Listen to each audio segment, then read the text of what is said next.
Hello dear students and my dear viewers, welcome you all to my YouTube channel English Hospital 24 and my Facebook page English Education.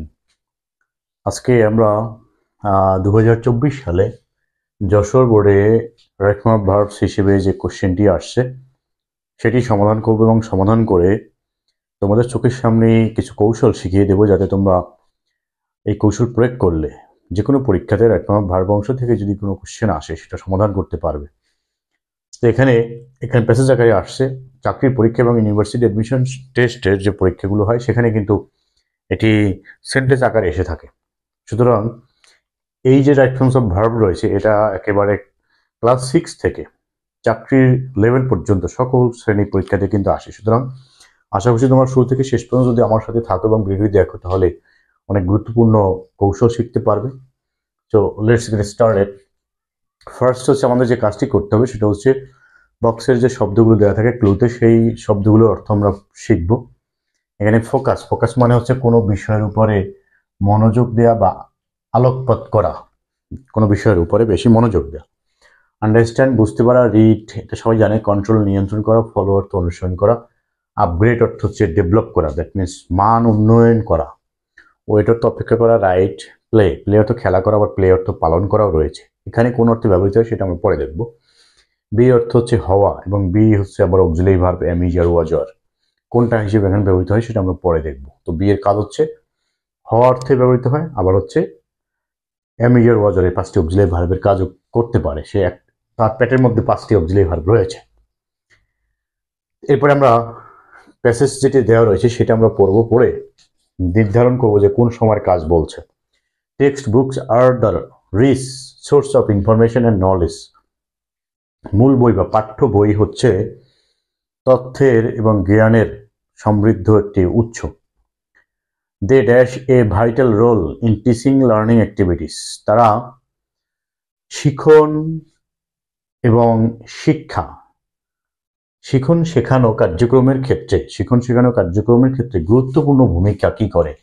Player vital অর্থ হচ্ছে গুরুত্বপূর্ণ, role অর্থ ভূমিকা। গুরুত্বপূর্ণ ভূমিকা কি করে, ভূমিকার কথা আসলেই ভূমিকা পালন করে, পালন করার কথা হচ্ছে এখানে প্লে। তাহলে আমাদেরকে এখানে আমরা যেটা নির্ধারণ করলাম প্যাসেজটি পড়ে যে প্লে বসবে। তারপরে যে কথাগুলো এখানে বলছে যেহেতু টেক্সট বইয়ের কথা বলেছে তার মানে এটা হচ্ছে জেনারেল কথা, দ্যাট মিনস প্রেজেন্ট টেন্সের কথাই বলেছে। তাহলে যে এটা গুরুত্বপূর্ণ ভূমিকা পালন করে, যে পালন করে তার নামটি ভার্বের আগে রয়েছে, সুতরাং এটা অ্যাক্টিভ ভয়েস। এবং যদি প্রেজেন্ট ইনডিফিনিট টেন্স হয় তাহলে এখানে সাবজেক্ট সিঙ্গুলার নয়, রয়েছে প্লুরাল, তাহলে এখানে ভার্বের সাথে এস ওয়াই যোগ হবে না। এবং এটা হচ্ছে একটি প্রেজেন্ট ইনডিফিনিট টেন্স, তাহলে এখানে কোনো আইএনজি যুক্ত হবে না। তাহলে প্রেজেন্ট ইনডিফিনিট টেন্সের সময় কি হবে, সাবজেক্ট যদি প্লুরাল হয় তাহলে শুধু মূল ভার্বের প্রেজেন্ট ফর্ম বসবে। মূল ভার্ব হচ্ছে এখানে প্লেটাই বসবে। They play a vital role, তাহলে গুরুত্বপূর্ণ ভূমিকা পালন করে in teaching and learning activities. If a student, যদি একজন শিক্ষার্থী dash the text books thoroughly, he or she can get a clear idea about different topics. যদি একজন শিক্ষার্থী টেক্সট বই সম্পূর্ণভাবে কি করে, টেক্সট বই সাধারণত শিক্ষার্থীর কাজ হচ্ছে টেক্সট বই পড়া, তাহলে এখানে পড়া কথাটাই মিলবে। তাহলে আমার পড়া কথাটি রয়েছে এখানে রিড, সুতরাং বি নাম্বার আমরা রিড দিব। এরপর হচ্ছে সেন্টেন্সটি কোন টেন্সের, তাই এটাও হচ্ছে একটা শর্তমূলক বাক্য, যেহেতু শর্তের পরের অংশটি রয়েছে ফিউচার, তার মানে এই অংশটি হবে হচ্ছে প্রেজেন্ট ইনডেফিনিট। তাহলে শর্তমূলক বাক্য আমরা বুঝবো যে যদি থাকবে, যদি তবে। তো এখানে যদি এটা প্রেজেন্ট ইনডিফিনিট হয় তাহলে মূল ভার্বের প্রেজেন্ট ফর্ম বসবে, তারপরে সাবজেক্ট কোন পার্সন রয়েছে, কোন নাম্বার রয়েছে সেটা দেখতে হবে। সাবজেক্ট হচ্ছে থার্ড পার্সন সিঙ্গুলার, তাহলে এখানে ভার্বের সাথে একটি এস বাই এস যোগ করতে হবে। তাহলে if a student read the text books thoroughly, he or she can get A clear idea. তাহলে এখানে শর্তমূলক বাক্য, এটা কিন্তু খেয়াল করতে হবে। ইফ যদি থাকে সেটা দিয়ে শর্তমূলক বাক্য তৈরি করা হয়। তাহলে ইফ এ স্টুডেন্টস, যদি একজন শিক্ষার্থী মনোযোগ দিয়ে পড়ে তাহলে সে বিভিন্ন বিষয়ে স্পষ্ট ধারণা পাবে। ইন দ্য ক্লাসরুম, শ্রেণীকক্ষে teachers dash on the text well. শ্রেণীকক্ষে শিক্ষকদের টেক্সটের উপরে ভালোভাবে কি করতে হবে, টেক্সটের উপরে ভালোভাবে বুঝতে হবে, না নিয়ন্ত্রণ করতে হবে, না ফোকাস করতে হবে। শ্রেণীকক্ষে শিক্ষকদের কাজ হচ্ছে টেক্সটের উপরে বেশি ফোকাস করা। তাহলে এখানে আমরা বুঝতে পারলাম অর্থ অনুসারে যে ফোকাস শব্দটি বসবে। এখন তুমি কিভাবে বুঝবে? আমি যেভাবে এখানে করছি সেভাবেই তোমাদেরকে বোঝার চেষ্টা করতে হবে। তুমি প্রত্যেকটি সেন্টেন্সের নিজস্ব অর্থ করো। তাহলে যেমন ইন দ্য ক্লাসরুম টিচার্স, এখন এটা তুমি আমি যেরকম দেখেই বুঝলাম যে এই শব্দটা হবে, সেটা এই পর্যন্ত আসতে হলে আমাকেও কিন্তু যেমন যথেষ্ট পরিমাণে এক্সারসাইজ করতে হয়েছে। সুতরাং তোমাকে যে কাজটি করতে হবে, তোমরাও এখন বর্তমানে প্রত্যেকটি এই সেন্টেন্সটির মধ্যে এই প্রত্যেকটি শব্দ দিয়ে তুমি এখানে দেখো যে কোনটার অর্থ এখানে আসে। এরকম দিয়ে যখন তুমি বাসায় প্র্যাকটিস করবে, তখন পরীক্ষার হলে গিয়ে তোমাকে প্রত্যেকটি শব্দ দিয়ে প্র্যাকটিস করতে হবে না। দেখবে তুমি সেন্টেন্সে দেখলেই বুঝতে পারবে যে এখানে এই শব্দটি হবে। তাহলে ইন দ্য ক্লাসরুম টিচার্স, শিক্ষকদের কথা যেটা বলছে, তাহলে শিক্ষকদের বুঝতে, শিক্ষকদের বা শিক্ষকরা বুঝবে, টেক্সট ভালোভাবে বুঝবে। তাহলে এখানে অন রয়েছে, আমরা জানি আন্ডারস্ট্যান্ডের পরে অন বসে না, তাহলে কন্ট্রোল অন সেটাও হয় না, ফলো অন অনুসরণ করা সেটাও হয় না। এই অনটার কারণে এখানে ঝামেলা হয়েছে। যদি আমরা এখানে বলতাম অন যদি না থাকতো, তাহলে in the classroom teachers understand the text well, শ্রেণীকক্ষে শিক্ষক ভালোভাবে বুঝবেন। শ্রেণীকক্ষে শিক্ষকের কাজ হচ্ছে বোঝানো, সুতরাং সেখানে কিন্তু এই আন্ডারস্ট্যান্ড শব্দটা মিলছে না। শ্রেণীকক্ষে টেক্সট শিক্ষকদের ভালোভাবে কন্ট্রোল করতে হবে, কিছুটা মিলে, এটা অন না থাকলে আমরা দিতে পারতাম। তারপর হচ্ছে অনুসরণ করা, সেটাও আমরা দিতে পারতাম। ক্লাসরুমে শিক্ষকদের ফলো করা উচিত, টেক্সট ভালোভাবে ফলো করা উচিত, সেটা আমরা এখানে দিতে পারতাম, কিন্তু সেটা এখন দিতে পারছি না, কারণ হচ্ছে এখানে অন রয়েছে। সুতরাং অন থাকার কারণে এখানে আমাদেরকে ফোকাস ব্যবহার করতে হবে। এখানে সাবজেক্ট হচ্ছে প্লুরাল, যেহেতু প্লুরাল সেই জন্য এখানে ভার্বের সাথে আর এস বাই যোগ করার কোনো প্রয়োজন হবে না, কোনো প্রয়োজন নেই, বা আমরা এস বাই যোগ করতে পারবো না। In the classroom teachers focus on the text well. Unfortunately, দুর্ভাগ্যবশত, সাম স্টুডেন্টস, কিছু শিক্ষার্থীরা, that's the importance of reading text, যে টেক্সট পড়ার যে গুরুত্ব, সেটা কিছু শিক্ষার্থীরা কি করে সেটা এখানে আমাদেরকে মিলাতে হবে। তাহলে কিছু শিক্ষার্থীরা টেক্সট পড়ার গুরুত্ব হয় বুঝতে পারে অথবা বুঝতে পারে না, সেটাই বলতে হবে। কারণ টেক্সট পড়ার যেহেতু গুরুত্বের কথা বলছে, টেক্সট পড়ার গুরুত্ব পড়ে সেটা কিন্তু মিলবে না। তাহলে টেক্সট পড়ার গুরুত্ব তারা হয় বুঝতে পারে অথবা বুঝতে পারে না। বুঝতে পারে ইংলিশ হচ্ছে আন্ডারস্ট্যান্ড, যেহেতু আনফর্চুনেটলি বলছে, তার মানে নেগেটিভ কথাই হবে। আনফর্চুনেটলি শব্দটা আমরা তখনই ব্যবহার করি যখন যেটা হওয়ার কথা ছিল সেটা হয়নি, সেই জন্য। সুতরাং আনফর্চুনেটলি ব্যবহার করার কারণে নেগেটিভ অর্থবোধক হবে, এটা আমরা বুঝতে পারি। তাহলে সাম স্টুডেন্টস ডোন্ট আন্ডারস্ট্যান্ড, মানে বুঝতে পারে না, the importance of reading text books. Again, আবার, ইন মেনি স্কুলস, অনেক স্কুলে, guide books are dash in the classroom, guide book শ্রেণীকক্ষে কি করা হয়? তাহলে গাইড বুক শ্রেণীকক্ষে নিয়ন্ত্রণ করা হয় না মান উন্নয়ন করা হয়, না ফলো করা হয়, না লেখা হয়? অবশ্যই ফলো করা হয়, সেটা হবে। তাহলে গাইড বুকস আর ফলো। এখন এখানে সেন্টেন্সটি অ্যাক্টিভ না প্যাসিভ সেটা দেখতে হবে। অনুসরণ কে করে? অনুসরণ করে অবশ্যই শিক্ষকরা অনুসরণ করে অথবা শিক্ষার্থীরা, কিন্তু ভার্বের আগে নাম দেওয়া রয়েছে কার? অবজেক্টের নামটা দেওয়া রয়েছে। সুতরাং যখন ভার্বের আগে অবজেক্টের নাম থাকবে তখন অবশ্যই সেন্টেন্সটি হচ্ছে প্যাসিভ ভয়েস, অথবা যে কাজ করে তার নামটি যদি ওখানে না থাকে অথবা শেষে দেওয়া থাকে। তাহলে এখানে কি বলা হয়েছে যে শ্রেণীকক্ষে অনুসরণ করা হয়, তাহলে কে অনুসরণ করে তার নামটা এখানে দেওয়া নেই। সুতরাং দিস ইজ প্যাসিভ ভয়েস। তো প্যাসিভ ভয়েস যদি হয় তাহলে অক্সিলারি ভার্ব এবং মূল ভার্বের পাস্ট পার্টিসিপল, তাহলে এখানে অক্সিলারি ভার্ব দেওয়া আছে, শুধু মূল ভার্বের পাস্ট পার্টিসিপল লিখলেই চলবে। তার মানে হচ্ছে followed, text book guide books are followed in the classroom. The concern authority, যথাযথ কর্তৃপক্ষ, শুড মনিটর, পর্যবেক্ষণ করা উচিত, the classrooms with a view to dash this unexpected activity, এই অনাকাঙ্ক্ষিত কাজকর্ম কি করার জন্য মনিটরিং করতে হবে, পর্যবেক্ষণ করতে হবে। তাহলে কোনো কিছু পর্যবেক্ষণ করা হয় মান উন্নয়নের জন্য করা হয়, আবার নিয়ন্ত্রণের জন্যই করা হয়। তাহলে এখানে আনএক্সপেক্টেড অ্যাক্টিভিটিস, যদি আনএক্সপেক্টেড অ্যাক্টিভিটিস যেটা রয়েছে সেটা যদি আমরা মান উন্নয়ন করে, দ্যাট মিনস চুরির যদি আমরা মান উন্নয়ন করে, ছিনতাইয়ের যদি মান উন্নয়ন করে, নেগেটিভ কাজের মান উন্নয়ন করলে আরো বেশি নেগেটিভ হবে, সেটা বুঝুন। তাহলে এখানে এই আনএক্সপেক্টেড অ্যাক্টিভিটিস যদি বলছে, তাহলে আনএক্সপেক্টেড অ্যাক্টিভিটিস, নেগেটিভ কাজকর্ম মানুষ কন্ট্রোল করবে। তাহলে এখানে আমাদেরকে কন্ট্রোল দিতে হবে, কন্ট্রোল। এখন এখানে হবে কন্ট্রোলিং, কারণ উইথ এ ভিউ টু রয়েছে, এটা হচ্ছে রাইট ফর্ম ভার্বের একটি সূত্র, যে with a view to, look forward to, get use to, got use to, would you mind, অথবা শুধু মাইন্ড যদি থাকে তাহলে এরপরে ভার্ব বসলে সেই ভার্বের সাথে আইএনজি দিতে হয়। ফ্রেজগুলো হচ্ছে উড ইউ মাইন্ড, তারপর with a view to, look forward to, get use to, got use to, can not help, could not help. এই ফ্রেজেসগুলোর পরে যদি কোনো ভার্ব বসে তাহলে সেই ভার্বের সাথে আইএনজি যোগ করতে হবে। তাহলে এখানে controlling, with a view two controlling this unexpected activity. Besides এছাড়াও টিচার্স ড্যাশ কনসাস, শিক্ষককে সচেতন হতে হবে বা শিক্ষকের সচেতন হওয়া উচিত, এটাই কিন্তু বোঝায়। যেহেতু সচেতনের কথা বলছে তার মানে এখানে কোনো কাজ করা যেটা বুঝিয়েছে সেই কাজ করাটা হচ্ছে হওয়া অর্থেই ব্যবহৃত হচ্ছে। তাহলে শিক্ষকদেরকে সচেতন সচেতন অবশ্যই হতে হবে বা হওয়া উচিত। তাহলে হওয়ার ইংলিশ হচ্ছে বি। এখন যেহেতু উচিত কথা আসছে, তো উচিত কথা তখনই আসে যখন শুড ব্যবহার করতে হয়। যখন উচিত কথা আসবে, নীতি কথা বোঝাবে, সেখানে অবশ্যই আমাদেরকে শুড ব্যবহার করতে হবে। তাহলে should be, teachers should be conscious of their duties and responsibilities.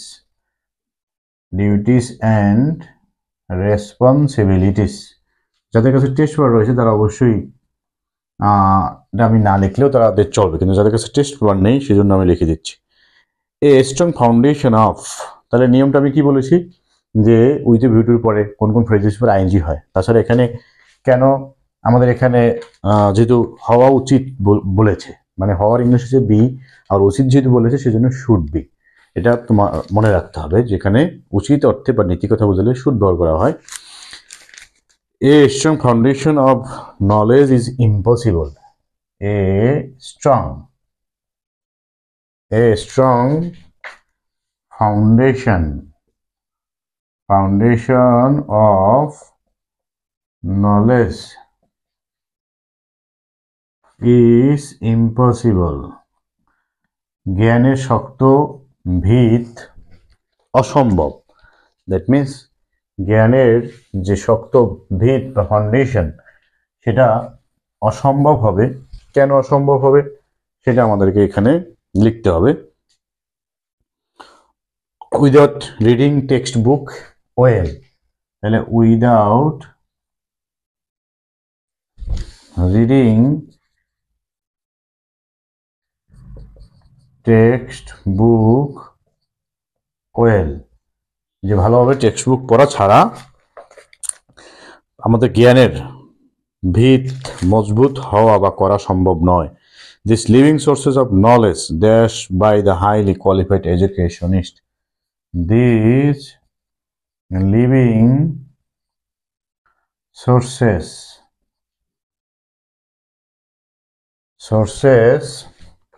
of knowledge, জ্ঞানের এই জীবন্ত যে উৎসগুলো মাধ্যমগুলো dash by the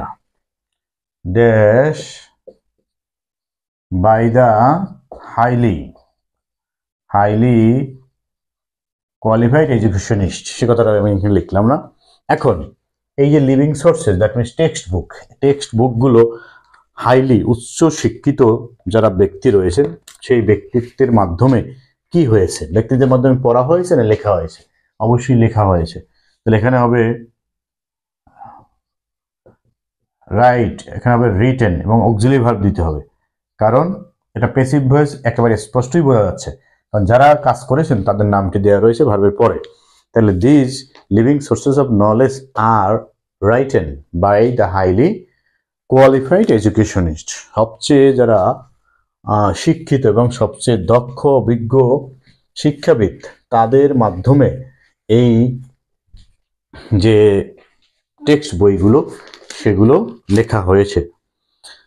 তাহলে এটা প্যাসিভ আমরা দেখেই বুঝেছি, এবং যদি তুমি স্ট্রাকচার অনুযায়ী চিনতে পারো তাহলেও বুঝবে, অর্থ অনুযায়ী চিনতে পারলে তাহলেও বুঝবে। আমরা জানি যে কাজ করে তার নাম শেষে থাকলে প্যাসিভ ভয়েস, আবার যে কাজ করে তার নামটা শেষেই দেওয়া রয়েছে, সুতরাং এটা passive voice.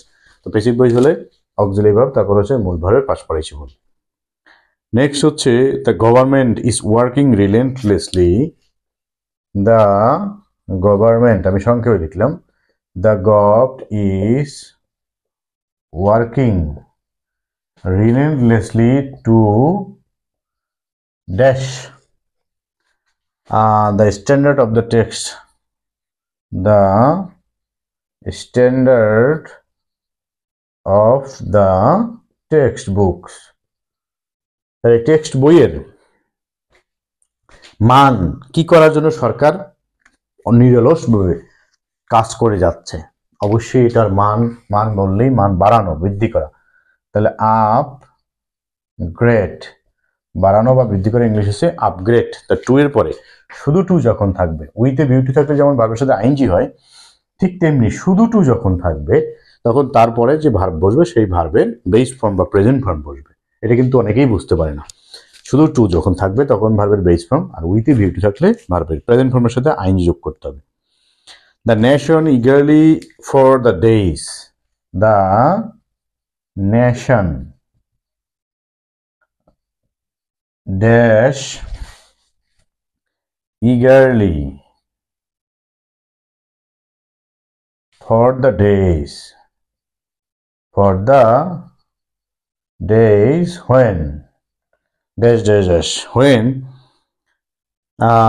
our students will lead Bangladesh applying their knowledge, skill and wisdom.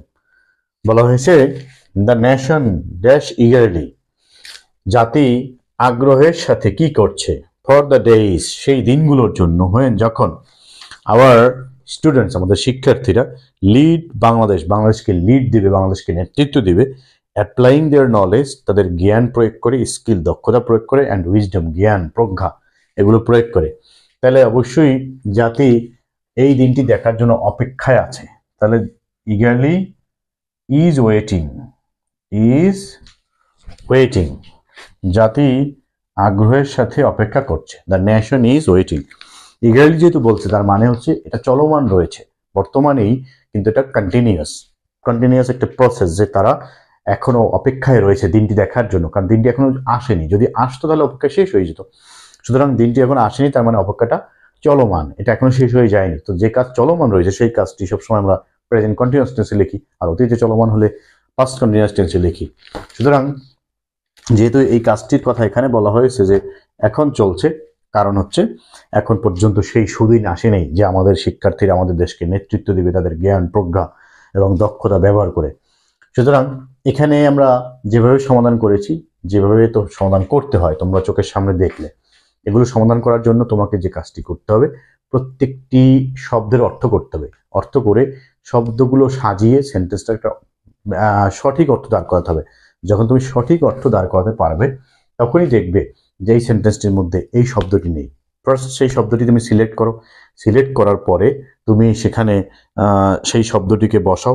বসানোর পরে যে কাজটি তুমি করবে সেটা হচ্ছে দেখবে সময় কোন টেন্সে রয়েছে, তারপরে দেখবে রেক্টমেন্ট ভার্বের কোনো সূত্র রয়েছে কিনা, লাস্ট যেটা দেখবে সেন্টেন্সটি অ্যাক্টিভ না প্যাসিভ। বাস একেবারে খেল খতম, 100% কারেক্ট হয়ে যাবে। তুমি যদি এই প্রসেস, আমি যে ধাপগুলো বললাম, সব প্রথমে উপরের শব্দগুলো অর্থ করবে, তারপর প্যাসেজের অর্থ করবে, এরপর প্রত্যেকটি সেন্টেন্সের অর্থ করে, তারপরে তুমি টেন্সের সূত্র প্রয়োগ করবে, রেক্টমেন্ট ভার্বের সূত্র প্রয়োগ করবে, লাস্ট হচ্ছে তুমি ভয়েস চেঞ্জের সূত্র প্রয়োগ করবে। সম্পূর্ণ তোমার সেন্টেন্সটি কারেক্ট হবে, কখনোই তোমার সেন্টেন্স ভুল হবে না। এই পদ্ধতি যদি তুমি অনুসরণ করতে পারো, তোমাদের চোখের সামনে তোমাদের দেখিয়ে দিলাম যে আমি এই পদ্ধতি প্রয়োগ করে কিভাবে এগুলো সমাধান করেছি। আশা করছি তোমরা বুঝতে পেরেছো। কোথাও তারপর বুঝতে সমস্যা থাকলে, বোঝানোর কোনো ঘাটতি থাকলে অবশ্যই সেটি কমেন্ট করে জানাবে, আমি অবশ্যই সমাধান করে দিব সেখানে। বা বিগত যে ভিডিও লেসনগুলো আমি দিয়েছি এবং এর যে রুলসেরগুলো লেসন আমি দিয়েছি সেগুলো প্লেলিস্টে রয়েছে, যদি তুমি খুঁজে না পাও আমাকে কমেন্টে জানাবে, আমি কমেন্টে সেই ভিডিওর লিঙ্ক দিয়ে দেবো। আশা করছি সেখান থেকে তুমি যদি শর্টকাট টেকনিক আরও বিস্তারিত যে আমি আলোচনা করেছি সেই ক্লাসগুলো দেখে আসো, তাহলে আরও ভালোভাবে শিখতে পারবে। তো আজকে এখানে শেষ করতে চাচ্ছি, তোমাদের উত্তর উন্নতি কামনা করছি। ভিডিওটি ভালো লাগলে অবশ্যই তোমরা অন্যদের সাথে শেয়ার করবে, যারা এখনো চ্যানেলটি সাবস্ক্রাইব করেন প্লিজ সাবস্ক্রাইব করে রাখবে। I wish you all the best, thanks for watching.